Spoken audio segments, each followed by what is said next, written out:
And we are officially live. Hello to all my BC WrestlePod nerds out there, and welcome to a very special edition of Wrestle Watch. Well, I mean, I say, special edition. We're a week late, but you know what? It was by design. It's been a crazy week this week. But Wrestle Watch is here, your WWE PLE review show here at BC WrestlePod, and we are here to, now that we've had a week to kind of digest and see where things are going in the world of WWE. We are here to give our thoughts, opinions, and overall feelings about Survivor Series War Games. Of course, my name is Mikey, El Jefe of BC WrestlePod, and joining me this morning on the West Coast, afternoon on the East Coast, and maybe evening, depending on where you're watching this in the world, the Pleat Father himself is here. So, Kilt, I am happy to have you. Hello, I'm here. Even though I was late because I messed up times. You know what? I was going to mention it, but you know what? You did anyway, so you saved me the problem. But always be honest and upright with your mistakes and admit to them so that way you can move forward and do better later. That is being part of an adult. Now I'm going to drink. Go for it. So, before we dive into everything, just to kind of give an overview, we are going to talk about War Games. And then we're also going to briefly talk about Saturday night's main event, which is coming up this Saturday. Normally, we don't usually do watch-alongs. I mean, we did it for the first one because it was the first one. But we'll get into all of that as to why we're going to do a watch-along this upcoming Saturday for this Saturday night's main event, which is a big one. And we'll discuss that when we get there. But really quickly, before we get into everything else, really quickly, if you like what you see here and you want to dig into our archives to see what else we have to offer, you can subscribe to the YouTube, follow us on Twitch and Kick, and look at our past streams, our edited reviews if you're looking for something a little bit shorter, and just overall get to interact with us on the online components in terms of the videos and the vids and things like that. You can also pick your favorite social media site and follow us at BC WrestlePod because we're pretty much everywhere. And on those social media sites, you can see our report cards for the pay-per-views and the weekly shows, as well as previews of the cards for the shows and the pay-per-views as well as our predictions. Because, if you checked out our latest post in terms of like the results and our final scores for Deadline last night, you know that NXT boned everybody pretty hard. But it is a great time for sure. Oh yeah, we're talking no lube, no aftercare, except for the other two. They got a little bit of good job. I got clean like Merry Christmas, you filthy animal. So I didn't get the Merry Christmas part.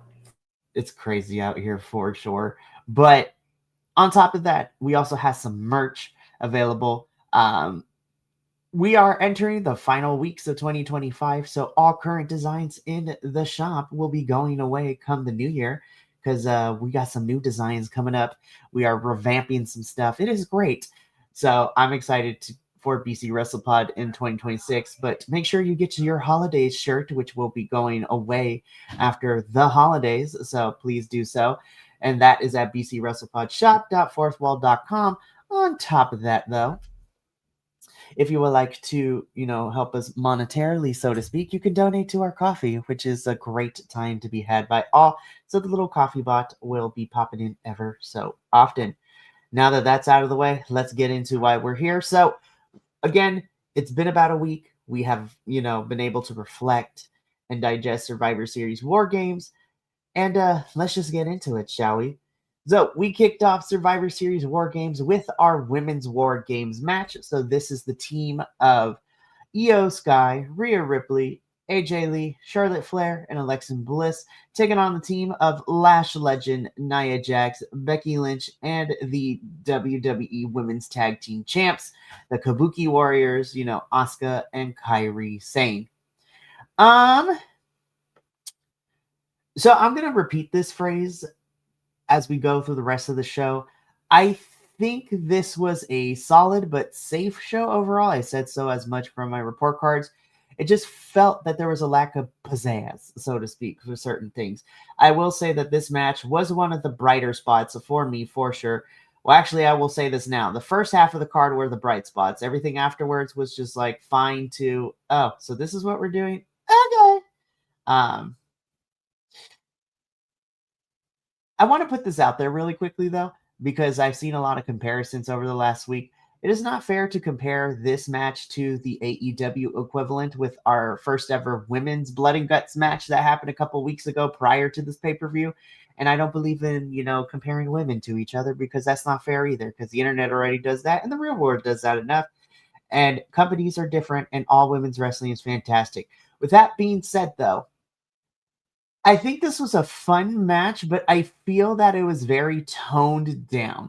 And like it wasn't as crazy, even though the match wasn't as crazy either. There were less spots in terms for the women, but I feel like the women had the more creative ones. Like, for example, when Kyrie and Asuka started tying people up with the chain was fun. I thought that was unique.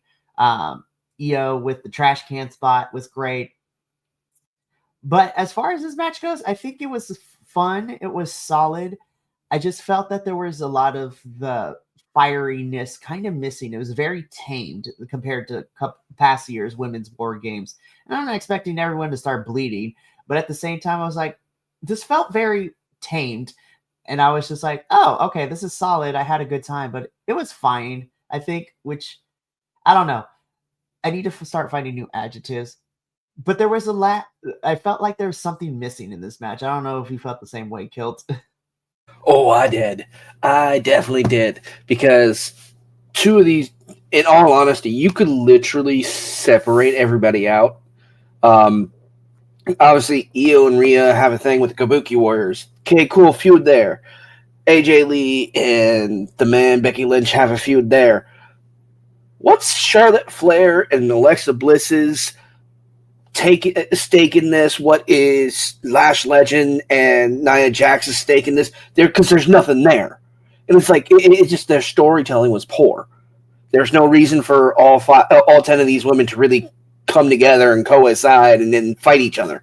It just I don't see.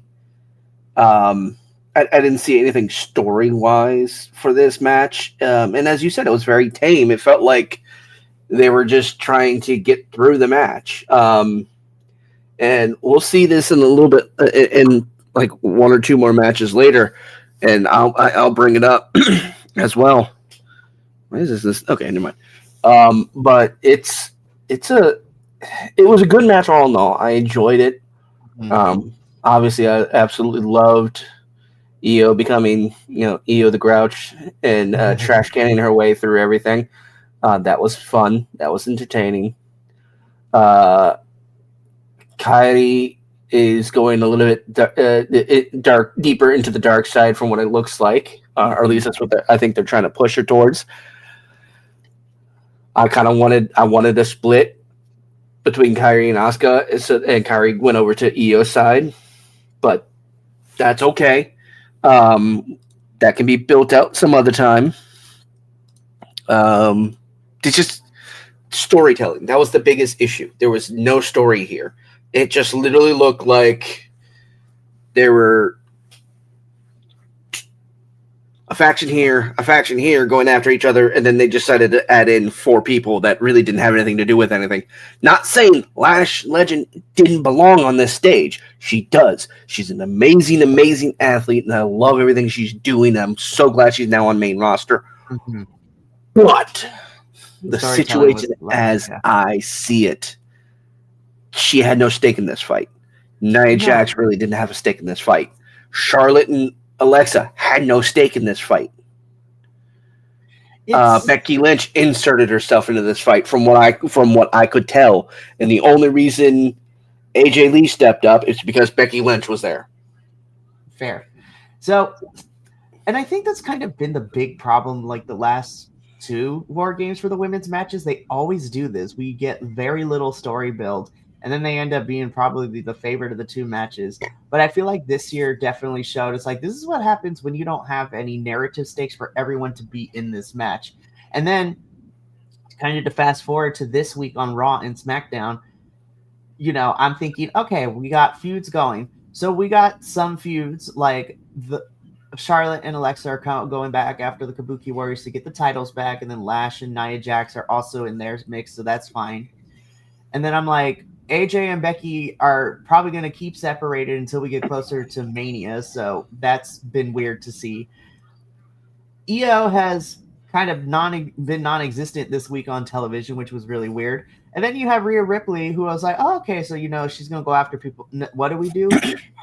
They put the Terror Twins back together, which, don't get me wrong, I love the Terror Twins, but I'm just like, okay, I mean, sure, but I'm just like, why? I love the Terror Twins, but like, why are we now doing stuff? Anyways, SmackDown was weird this week in terms of everything. Like, Damian and Rhea are going to fight Alistair and Zelina next week. I was just like, we're still dragging out Alistair and Damian Priest for like 18 months now. Not really, but I was just like, I'm tired of it. So this was just here to happen. This was here to happen. Oh, the Terror Twin situation. Mm-hmm. Now, potentially, my thought process is maybe that they're starting to do more of what AAA is doing with the mixed tags, and they're trying to bring that more into the Fed, so that way it's not just like kind of, oh well, the Indies are doing it, oh well, AAA is doing it, or so and so is doing it. Well, now the Feds are doing it, so let's have that. So I don't believe this is what's going to happen. Mm-hmm. I'm hopeful this was going to happen. Is they're going to start bringing in a WWE mixed tag title and not be just AAA. Mm-hmm. So that way we can still have great talent like Ethan Page and Chelsea Green doing a mixed tag run and not have to go back and forth between NXT, WWE, and AAA and have to do quadruple duty every single week trying to make sure that that their titles are being defended and that they are just being able to take care of things. Agreed. So again, Raw and SmackDown we left Survivor Series real quick. I was like, all right, we got to finalize the Saturday night's main event card. So I'm like, okay. So, but again, this is a solid match. But the storytelling was definitely missing, but still had a good time with this one. Moving on to our second match, and I'm going to be quite honest, this was probably the match that I enjoyed the most out of everything.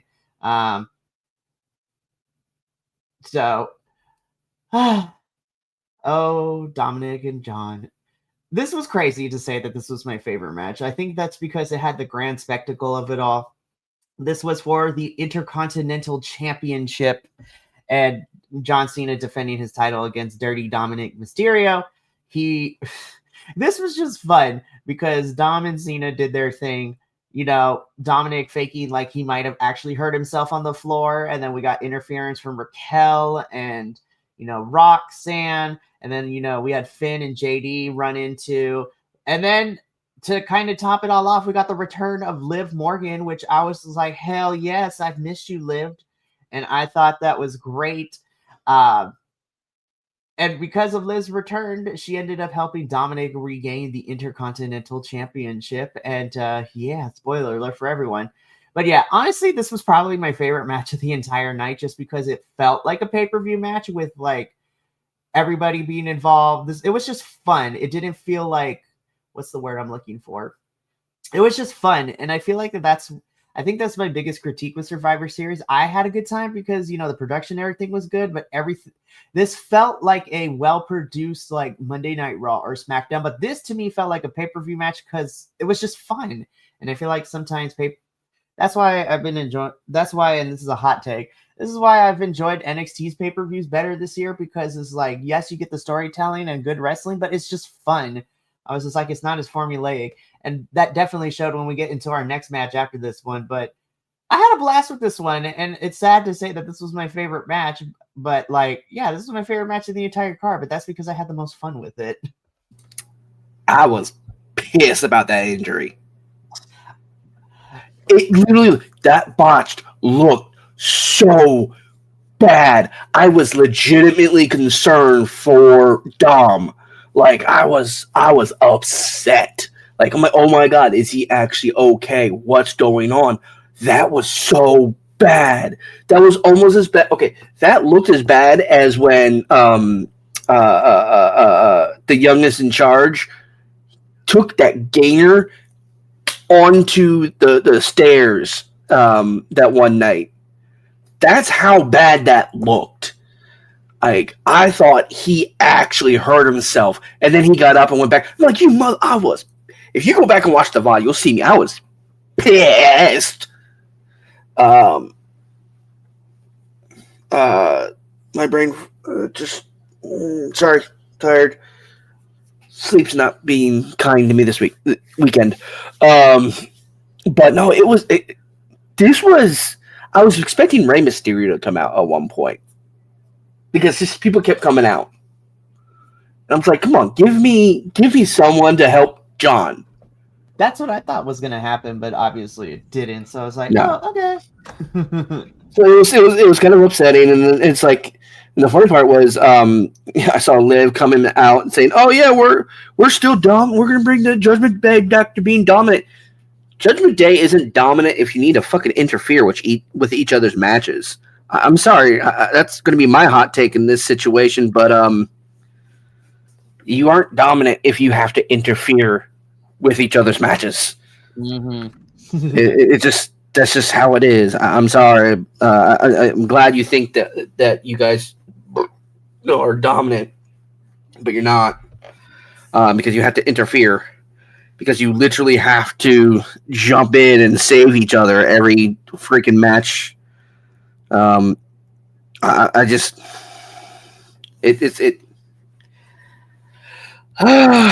I'm just weird. I'm just, the storytelling is kind of weak. And also, they were building up to a breakup. Now, if this is a pump fake and Liv breaks everyone down and breaks them up, that's good storytelling. I would love this. That's what I'm hoping might happen. So here's where I think we're going, right? Because, we had a in-ring Judgment Day segment on Raw. And so what I think is happening is I think we are slowly going to start turning Dominic babyface, because that's what Liv is starting to do. And, we talked about this and we all called it that WWE was waiting for Liv to return to start the official breakup of the Judgment Day. But I'm just like, I don't want to say I don't care, but I was just like, the train for me has left the station already. But I will say, though, if we're starting to actually now do it to where, we break up the Judgment Day, or at least pull Dom away from the Judgment Day so he can be on his own and turn him babyface, then I'm here for it. And honestly, Liv going with him too would be great. But yeah, this is great. This was the match I had the most fun with. Dominic is regained the Intercontinental Championship, so now John Cena is heading into Saturday night's main event just as a regular retirement match, which we will get into when we talk about Saturday night's main event. Alrighty, so Kilts, it brings me no pleasure, but we do need to talk about this match though next. So this is for the Women's World Championship. Stephanie Vaquer taking on Nikki Bella. And here's what I want to say, because I've seen some interesting and weird takes online this past week about this. Was I the most excited for Nikki Bella to face Stephanie for this title? Absolutely not, because I feel like there's other matches we can give Stephanie. Did I think people were a little harsh on Nikki during this match? And I'm going to say yes, it was.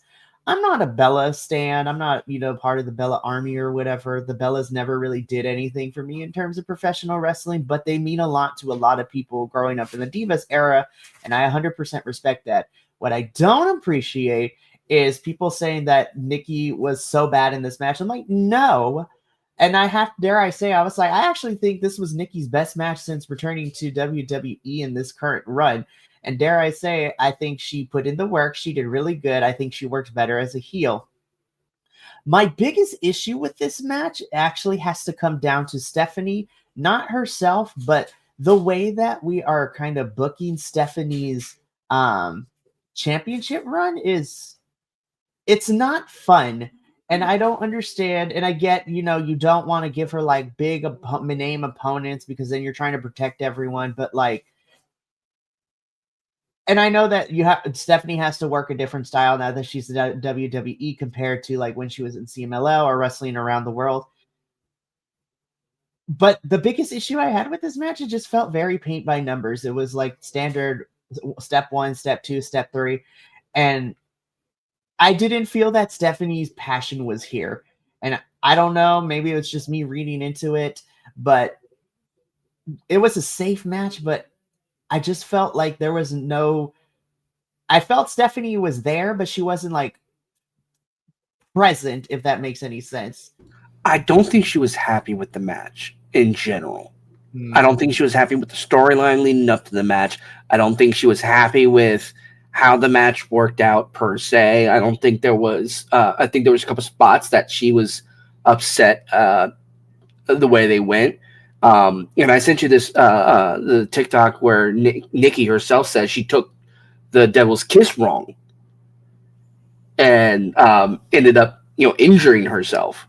And it's like, I think Stephanie was upset by the botches and how, and just the general storyline and how she might be feeling underutilized. I think she's getting pressure from one side to do something that she's either not used to or not inclined to do, and it's not working for her. And I think that she's starting to show it. And I feel for her because La Primera is just amazing. She's an amazing wrestler. And then she gets put into this what feels like a last minute thing with Nikki, and I'm like, I don't think Nikki deserved this run. I don't think that the build up for this was that well planned out. I think they're like, here, we need a fourth match. Go. We need to make this worthwhile. Honestly, there should have been 2 more matches in this entire freaking show, but that's me. That's just how I am. That's how I think. I kind of wish they figured out a way to make that ring better. But hey, whatever. Sorry, I looked over at Twitch and it's doing the Batman commercial, and I just got completely sidelined on what the heck I was trying to say. It's a State Farm commercial, but anyway, yeah, I don't think Stephanie was happy, and you can see it on her face when she gets out of the ring. She just was not happy with how things went down, and I can't blame her. I can't blame Nikki either. Nikki was, as you said, she did a great job.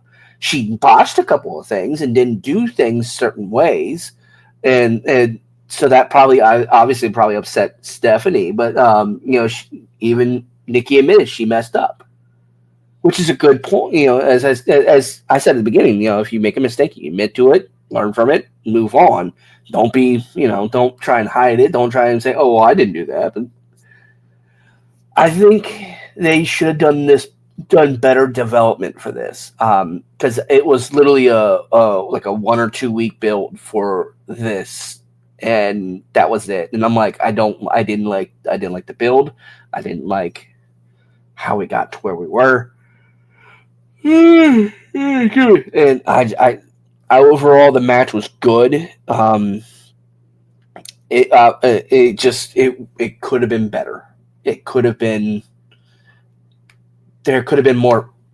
There could have been more of something, and both women could have probably enjoyed this a whole lot better if certain things went their way, or they have better storyline or something. But it's just I'm upset for them because they're professionals. They're great and amazing wrestlers and amazing talent, and I think that something happened and it didn't give them the opportunity to shine at their best, and didn't give them I won't say that the match was subpar, but it wasn't as polished as it should be, and it wasn't as good as it could have been.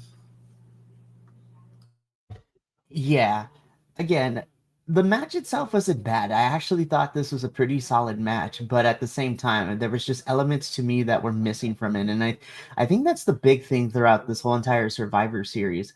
I feel like outside of the men's war game match, which had the most build and the most story to it, I just feel like the other three matches had the I'll put it this way. I feel like the men's war game match had the most story build put into it, and it didn't really need all the extra. I think they over delivered with the story in that one. Like, they did too much for the build for the men's war games, and everything else on the card was very uneven. I mean, Cena and Dominic was made like 2 weeks before, not even 2 weeks, maybe like the week of leading into Survivor Series, or like 2 weeks before. And Dominic cut promos, which was, fine, and it was effective, but like, this didn't get a lot of the build. The women's war games didn't get a lot of the build.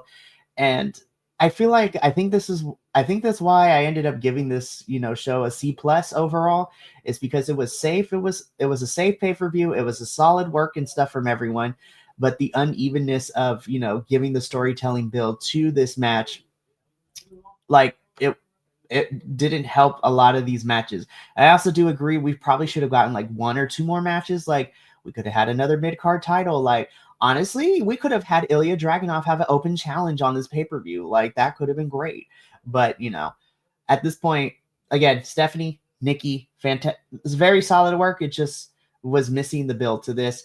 And speaking of which, let's get into the main event, which, in my opinion, this men's war games had too much story to it, which I know sounds like I'm being a fickle wrestling fan, but I was like, we did not need all these extra segments leading into this. Like, we had the teams, we could have just had like one final promo off and call it a day, and we would have been fine. But the men's war game match, we had Cody Rhodes, CM Punk, Roman Reigns, and then Jimmy and Jay Uso taking on Brock Lesnar, Big Bronson Reed, Braun Breaker, Logan Paul, and Drew McIntyre. And I'm just sitting here and I'm just like,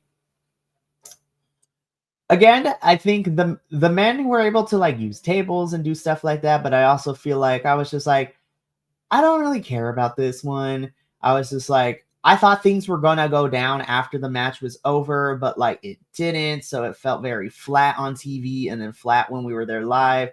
Like, it was crazy. I am happy to see that Braun got the pin here, so that was pretty fun.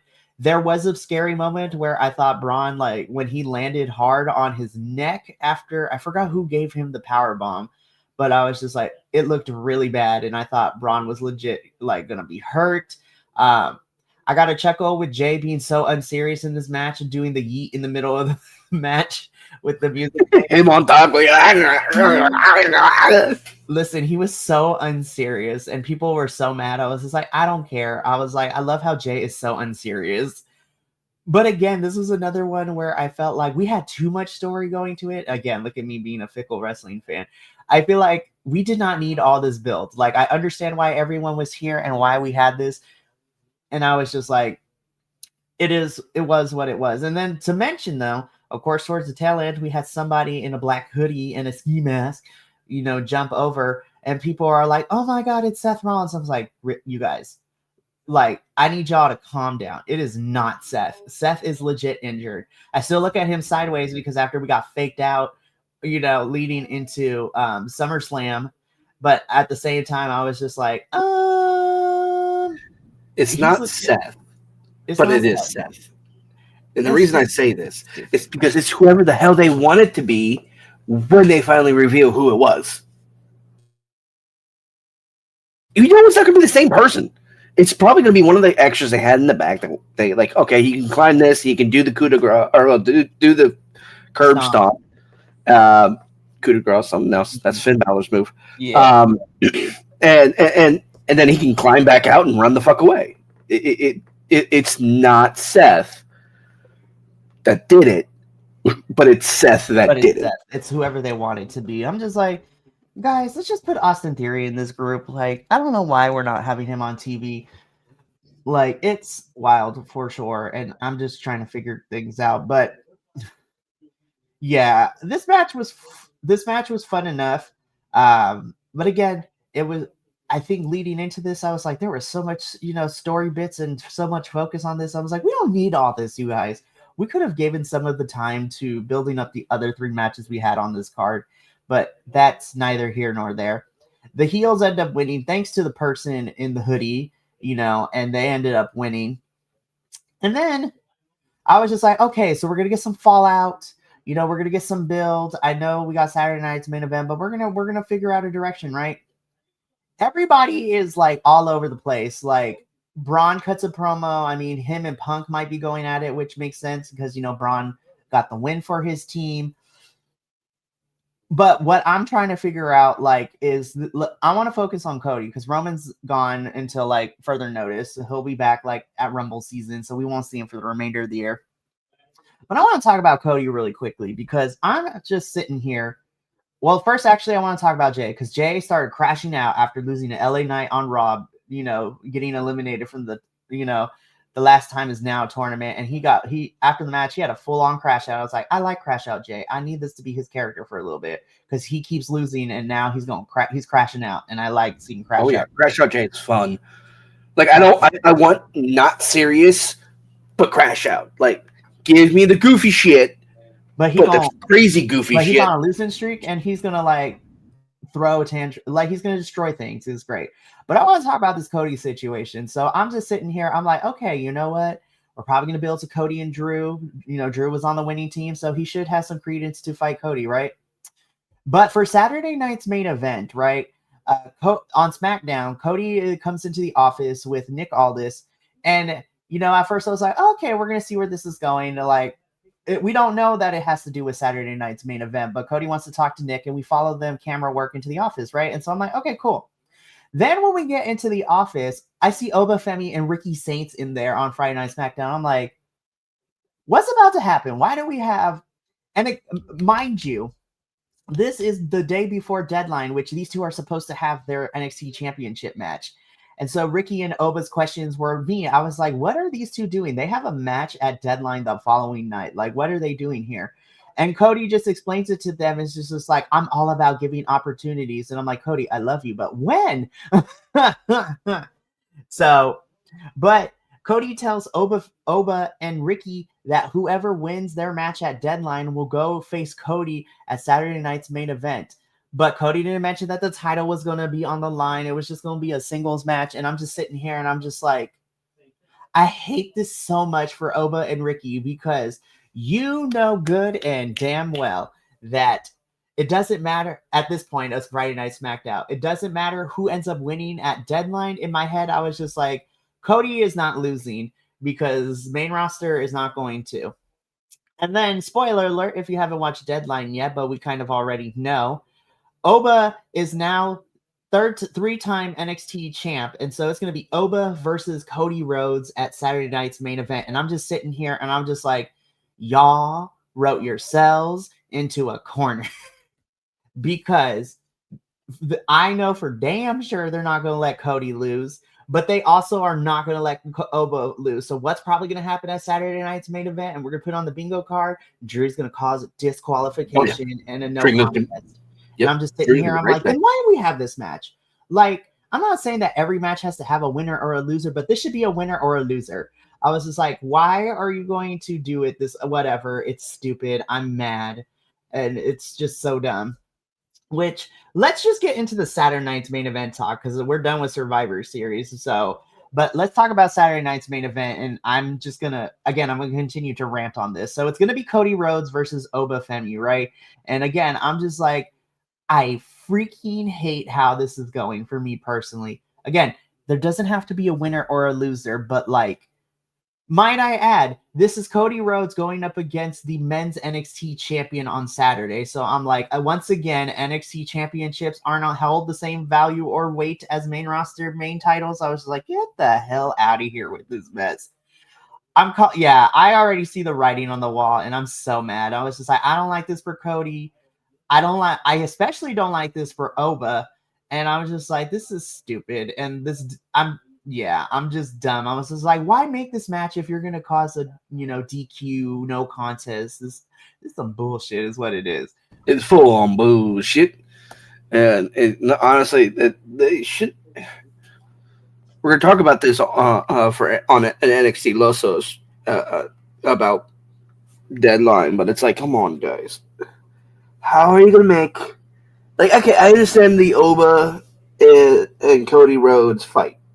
Oba, the ruler of NXT, going against Cody Rhodes, main roster's quarterback. The two big faces, so to speak. You know who else could interfere? Trick. Yeah, that's another thing. After Trick losing at Gold Rush, we have not seen him, so who knows? I'm thinking that might happen. Anywho, it's a, as far as I can see it. I'm trying to look at this and be objective and understand the Fed's mentality, because I do want to see Cody go and Oba. I want to see champion versus champion. Give me a night of champions, and not in Saudi Arabia this time. And not in Saudi Arabia. Do it in That's England. why we didn't do the review for Night of Champions this year, because it was in Saudi. Oh, good. We still did predictions though, but still. Yeah, it's like, as I see it, like if you want to do a champion on champion, yeah, it's do a PLE, do a pay-per-view. Don't make it, a Monday night, Saturday night main event, maybe, because it's weird. It's like Saturday night main event. It's a lesser PLE, but it's still a PLE. At this point, Saturday night's main event to me is like a house show with a TV budget. Well, you could say that about NXT's normal shows. Our house shows with TV budgets. No, because I'm gonna stop you right there, because we're gonna fight. No, I'm just kidding. No, I can see your point, but I think for me, Saturday night's main event has less of a consequence to the overall storytelling.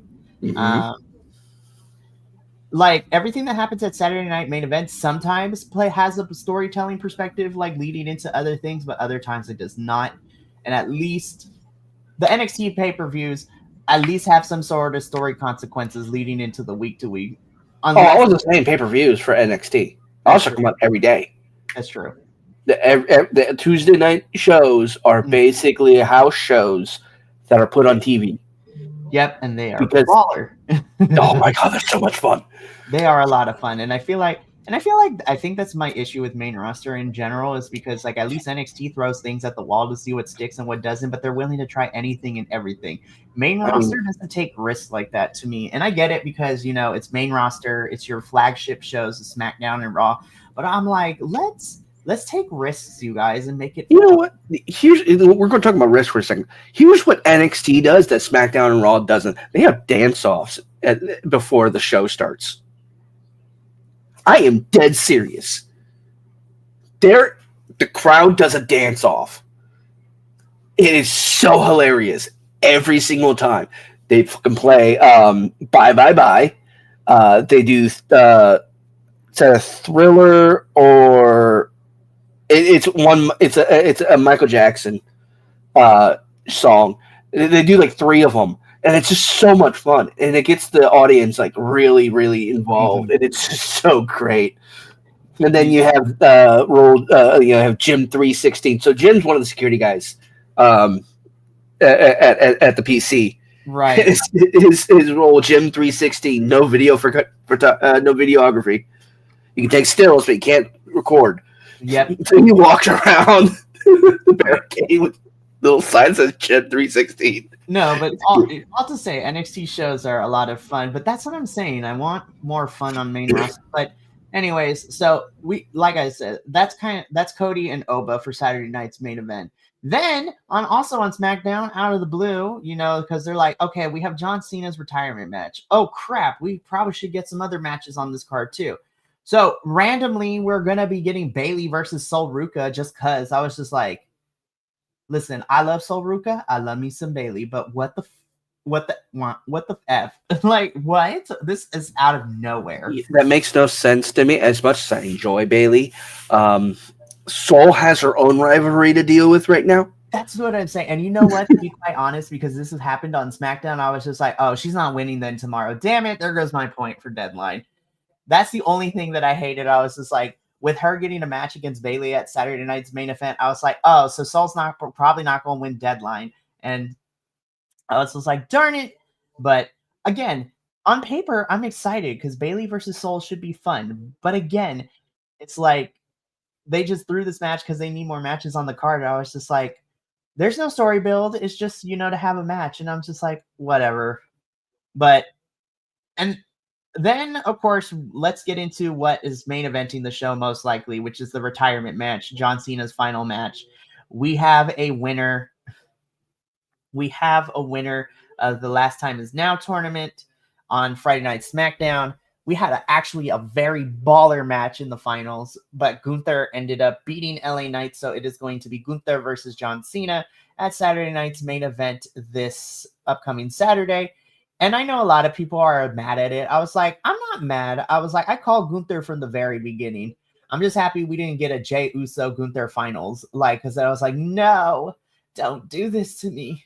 And so I think this is going to be an interesting match. I mean, so it should be fine. But I was just like, the tournament wasn't bad. I actually enjoyed it. I do think it sucks that Sheamus had to get taken out because he was injured, which is very unfortunate. I was rooting for LA Knight and Carmelo Hayes to make it to the finals and be the final opponent for John Cena, but I think Gunther and Cena will be a solid match. And you know what? It's not the worst possible thing. I'm going to be for real. Like, there was a moment where I thought, oh my God, what if they actually have Solo Sikoa go up against John Cena? It's just like, I like Solo, but like, no. But yeah, so I mean, Gunther versus Cena, we all kind of saw it coming, but I still think it's going to be a fun match. And then this week we'll probably figure out if there's going to be another match and so on Saturday night's main event, because those are the only three that we gotten so far.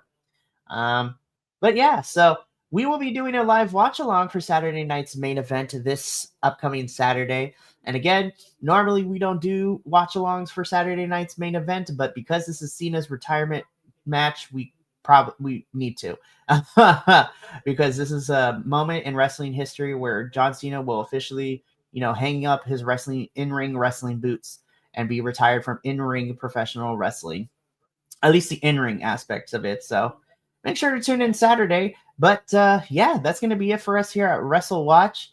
We have a pretty standard week this week, but it's definitely a fun one.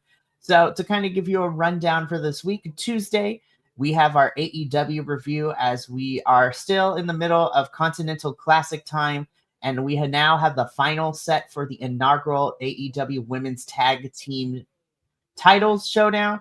So we are getting the finals this week, and we're going to talk briefly about that and everything else that happened on Dynamite and Collision this past week for AEW.